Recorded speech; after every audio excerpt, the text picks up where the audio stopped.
Let's go to Rome and speak to Michael Bociurkiw, a senior fellow at the Atlantic Council's Eurasia Centre. Thank you so much indeed for your time, Michael. The fact that Donald Trump again talked about land swaps after meeting Vladimir Putin, that was really surprising because he had gone into the meeting the week before talking about such discussions and then probably realized that he couldn't push that angle too much, but then he returned to it.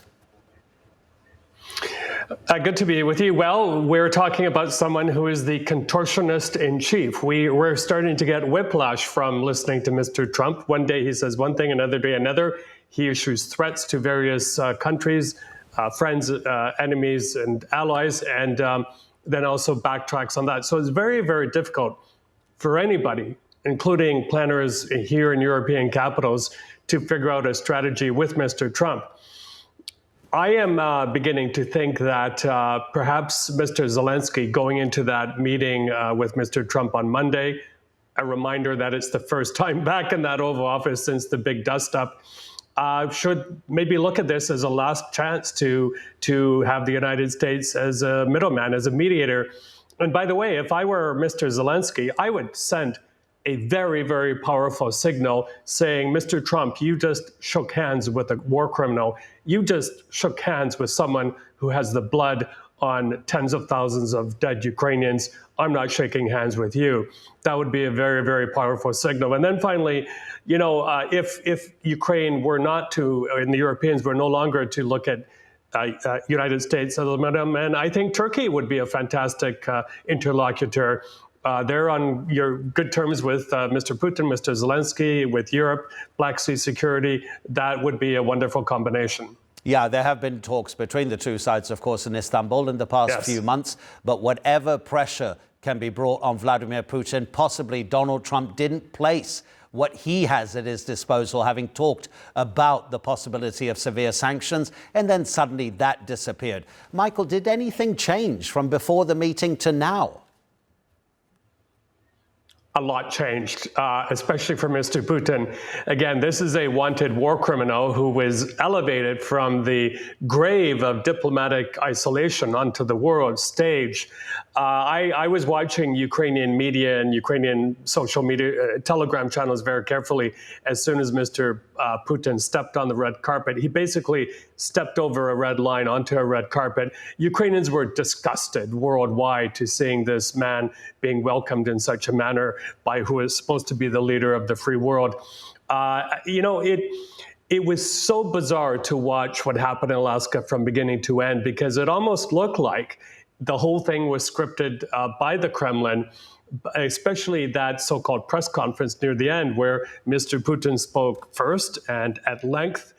No questions were taken then, nor were any questions taken during the media scrum at the start. That is very un-Mr. Trump. So this is, as a Democratic senator from Connecticut said a few hours ago, all this does is send a signal to autocrats and war criminals worldwide that they can go ahead and act with impunity and still get away with it. Yeah, I think possibly one of the most important moments in that news conference was when Vladimir Putin then repeated about the core reasons for him ordering this conflict, essentially telling the world, look, I'm still going to go for my war aims, which essentially, as we know, is dismantling a country he doesn't recognize as an independent state. But Donald Trump, when he was speaking, he said, there's one big issue that we don't agree on, and he couldn't explain what that was. He didn't want to. What might that be? Everybody's trying to guess.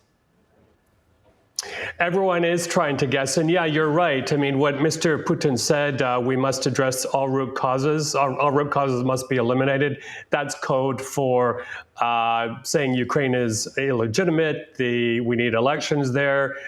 It has to reduce its military presence. We're freezing the boundaries where we are. In fact, we're taking all 4 oblasts. I think I'm not sure if Mr. Trump made any threats during that meeting. He absolutely looks subservient to Mr. Putin the whole time.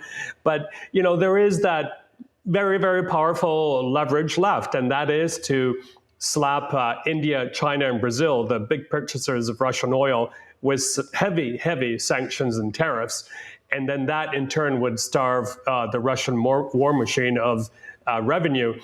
I think the other thing going on here in the background is Mr. Trump still has this fantasy that Russia is a huge economy. If only, the bilateral relations were improved, then America will benefit. Well, I don't think so. We all know that China and Russia are becoming very close, China being the senior partner in that one, and they're making deals over the future of minerals and things like that under the ground in Ukraine. Yeah, absolutely. The Russians did bring some senior economic figures to that event in Alaska. Finally, Michael, do you think that Donald Trump has now placed Volodymr Zelenskky under actually the biggest diplomatic pressure that possibly the Ukrainian president has been under since the start of this conflict? Because you yourself said that it could be the last chance for Zelensky to keep the Americans on board. But now Donald Trump is saying, look, it's up to Zelensky now to make a deal, almost as if he's laid the groundwork for it without telling us what that groundwork is.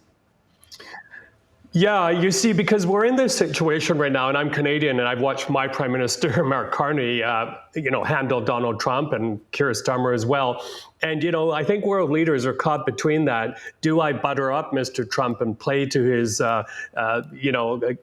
ego, or do I play the tough guy and demand what I need? My fear here is that Mr. Zelensky may be walking into yet another trap. That Mr. Trump may put something to him that we don't know about and force it down his throat. The one more factor here that we have to realize, this is a story with a lot of howevers, is that, the United States still holds a lot of cards, that being the Patriot missile systems that defends Ukrainian skies, the intelligence sharing, and the alienated Mr. Musk still provides free Starlink service. Well, not free, it's paid for by Poland, but to the Ukrainian military. If those elements were pulled away before Europe had the chance to replace them, Ukraine would be in very, very big trouble. Michael Bociurkiw, thank you so much for the analysis. My pleasure. Thank you.